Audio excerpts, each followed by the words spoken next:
ஒரு ரிலேஷன்ஷிப் 2 வருடங்கள் நிச்சயதார்த்தம் வரை சென்ற உறவு. ஆனா கடைசியில இந்த உறவு எனக்கு வேண்டாம் என்று நடிகை அனுபமா எடுத்த அதிரடி முடிவு. நேற்று ஒரு பேட்டியில அவங்க சொன்ன விஷயம் தான் இப்ப சோசியல் மீடியால ஹாட் டாபிக். நடிகர் விக்ரமின் மகன் துரு விக்ரமுடன் தனக்கு காதல் உறவு இருந்ததாகவும் அந்த உறவு நிச்சயதார்த்தம் வரை சென்றதாகவும் அவர் வெளிப்படையாக பேசியிருந்தாங்க. ஆனா அந்த நிச்சயதார்த்தத்தை தான் நிறுத்தியதாகவும் அவங்க சொல்லியிருந்தாங்க. அதுக்கான காரணம் என்ன அப்படின்னு சொன்னா, 2 வருடங்களாக ஒரு டாக்ஸிக் ரிலேஷன்ஷிப்ல இருந்தேன், என்ன டாமினேட் பண்ண ஆரம்பிச்சாங்க, கண்ட்ரோல் பண்ண ஆரம்பிச்சாங்க என்று அவர் கூறியது தான் இப்ப அதிர்ச்சி ஏற்படுத்தியிருக்கு. ஒரு கட்டத்துல அந்த உறவு தன்னுடைய கெரியரையே பாதிச்சதாகவும் அவங்க சொல்லியிருக்காங்க. குறிப்பாக தன்னுடைய கெரியர்ல முக்கியமான படமான டிராகன் படத்தை ப்ரமோஷனுக்கு கூட என்னால போக முடியல. அது மட்டும் இல்ல, பல இரவுகள் நான் அழுது கொண்டேதான் இருந்திருக்கேன். அதனால வெயிட் லாஸ் ஆனேன். ஆன்சிட்டி மற்றும் பேனிக் அட்டாக் போன்ற பிரச்சனை ஏற்பட்டதாகவும் மெடிசன் எடுத்துக்கொண்டதாகவும் அவங்க அந்த பேட்டியில சொல்லியிருந்தாங்க. அவங்க சொன்ன முக்கியமான விஷயம் என்ன தெரியுமா?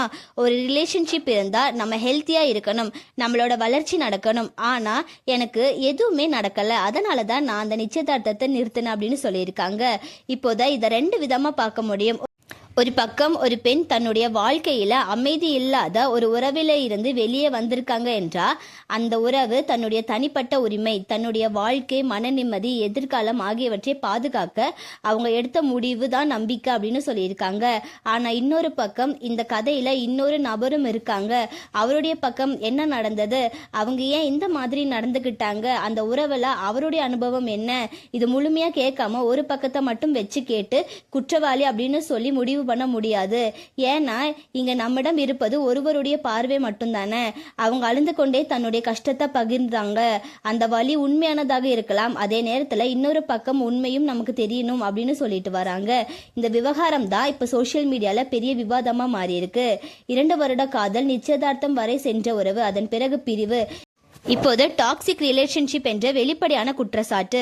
உண்மையிலேயே இந்த உறவுல நடந்தது என்ன, யார் மீது குற்றம், யார் பாதிக்கப்பட்டவர், அதை முழுமையாக தெரிந்து கொள்ளாமல் நம்ம எதுவுமே சொல்லக்கூடாது. இந்த விஷயத்த நீங்க எப்படி பாக்குறீங்க?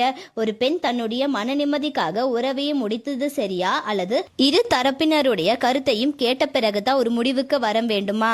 நீங்க என்ன நினைக்கிறீங்க? உங்களோட கருத்தை கமெண்ட்ல சொல்லுங்க. மேலும் இந்த மாதிரியான ட்ரெண்டிங்கான அப்டேட்ஸ்க்கு நம்மளோட சேனலை சப்ஸ்கிரைப் பண்ணிக்கோங்க.